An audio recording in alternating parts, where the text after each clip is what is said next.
Hello, now we're going to look at how to safely use the batoning cut, which is mostly used for splitting timber. Whenever we want to use our knives for any reason, we make sure we have our first aid kit out and with us. We have our trained first aider whose training is in date and everybody knows who that first aider is. And immediately before we take our knives out, we're going to double check our blood circle. The area and arm span around and behind us is completely clear of anyone. When we have all that done, we can take out our knives. When we want to talk about splitting timber, it can be helpful to do a quick refresher on the structure of timber so we understand how to break it apart better. So timber is made up of a bunch of fibres, or straws and strings, that are all glued together in layers. So when we split timber, like this piece of timber has been split, we can be fairly confident that the fibres are running along this surface, because when we split down the grain, we're tending to break the glue bond between the fibres, but not cut the fibres or the straws themselves. So these surfaces probably follow fairly closely the fibres that make up the piece of timber, and we've just broken the glue in between. But this isn't true if we're dealing with sawn timber like this. So I'm going to show this to you more closely. If we have sawn timber, if we have to use sawn timber for our work, we have the nice straight edges of our timber here, but we have the fibres of the timber running at a diagonal across like this. And this means that when we try to split the timber, it'll try to follow those fibres. So they'll split on a diagonal. So if we're buying timber, we want to look closely and see, can we see that the growth rings in the fibres are running straight along the edge of the board rather than diagonally like this. We also want to avoid having a piece of timber that has knots at both ends. Ideally, particularly when we're starting out, we want to have no knots in our timber, but we can have a knot down at one far end. That's okay. We can't, or we certainly don't want to have knots at both ends. So we would want to avoid this piece of timber. It'll split at a funny diagonal, and it also has knots at both ends, which we don't want. If we're splitting natural timber, we're going to have a center of our piece of timber, the original stalk that the tree grew from. This is much larger than we'd split with a knife, but this is the central pith. And when we're splitting, we always want, when we're doing carving projects, I should say, we're always wanting to get rid of that pith. That central area there is where the timber always cracks, so we want to get rid of it from our projects. So what I would do is try and split through the pith.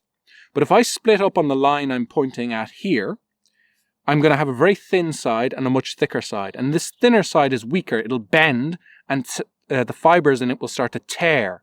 And as a result, this thinner end will start to tear off and get thinner and thinner. So if I want to do my splitting, I want to go through the pith, but I want to try and rotate my piece of timber around so there's roughly equal timber on both sides of my pith as I'm splitting through it. So there's equal force on both sides, so they bend by the same amount, and it will tend to split down straight through as I want it to. Now that idea of equal force on both sides of our piece of timber is important for splitting just firewood, and it's important for craft projects. And later on, it can be important if we're trying to introduce the idea of splitting roots for making cordage. We want equal force on both sides. So we introduce this idea of the fibres tearing if they get bent more on the weaker side, and it leads into more advanced work later. Now, if we want to split our timber, we need to have some stuff with us beforehand. The first thing is where we are. We want the hardest ground possible underneath us as we're splitting, and we want a wooden anvil to work down onto. So I'm sitting on a big chopping block. That would be ideal. But if we have a group of people, it can be very hard to have chopping blocks for everybody.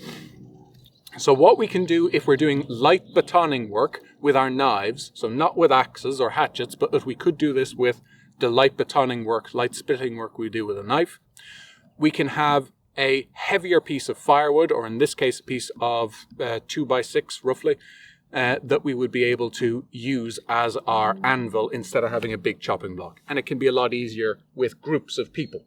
The other thing we need before we start splitting is to make a long, thin, narrow wedge. And this is to get the knife unstuck if we baton it into a piece of timber and it gets stuck in there. It gets too bound up and we can't beat it through. We can't baton it through the piece of timber. We have the wedge to help us to get it unstuck.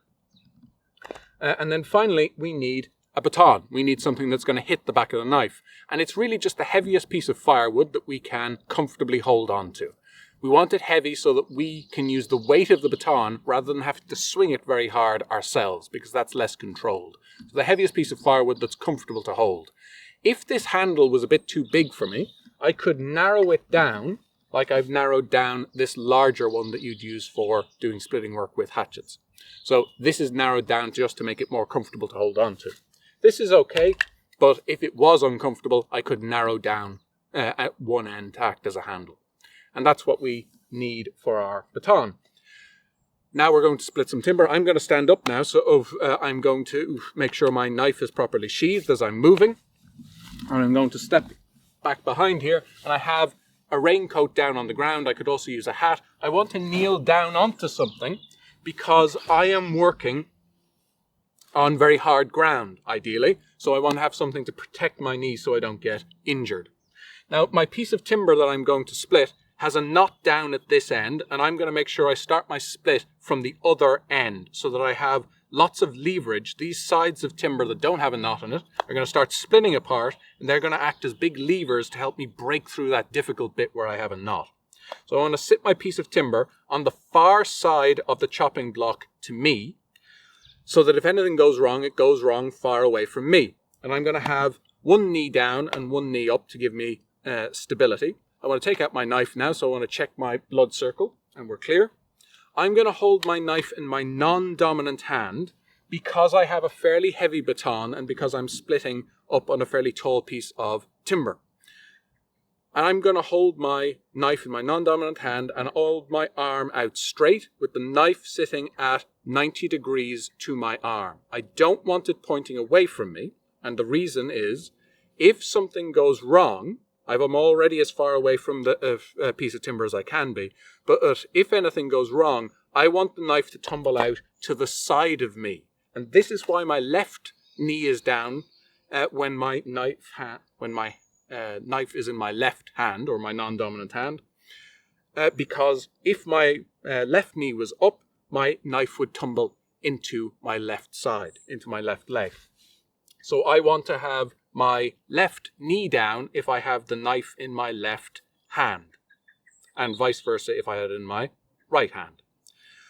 To keep the split as even as I can, I'm going to make sure the knife sits in the middle of the piece of timber so there's equal force going down on both sides. And I'm going to, again, hold the arm out, straight, knife at 90 degrees, and able to swing out to my side should anything go wrong. Now I'm going to start tapping on the spine of the knife, or the back of the knife, directly above where it is in contact with the piece of timber. And I'm also splitting a piece of timber that is about 3 centimeters wide. I wouldn't want to go much wider than that if I was splitting with just a knife. So I tap down on the spine of the knife, and now I can't do that anymore. I've gone down to the surface of the piece of timber, so I move out to the tip and I start tapping on down, and that's going down fine.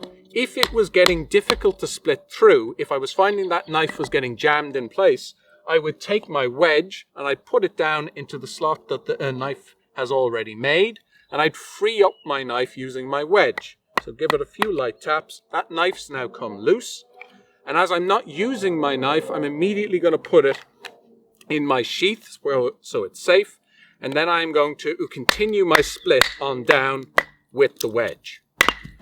So in that way we can split down along the grain. But what happens if we want to split across the grain? So if I had this piece here and I wanted to turn it into a tent peg, how would I do that?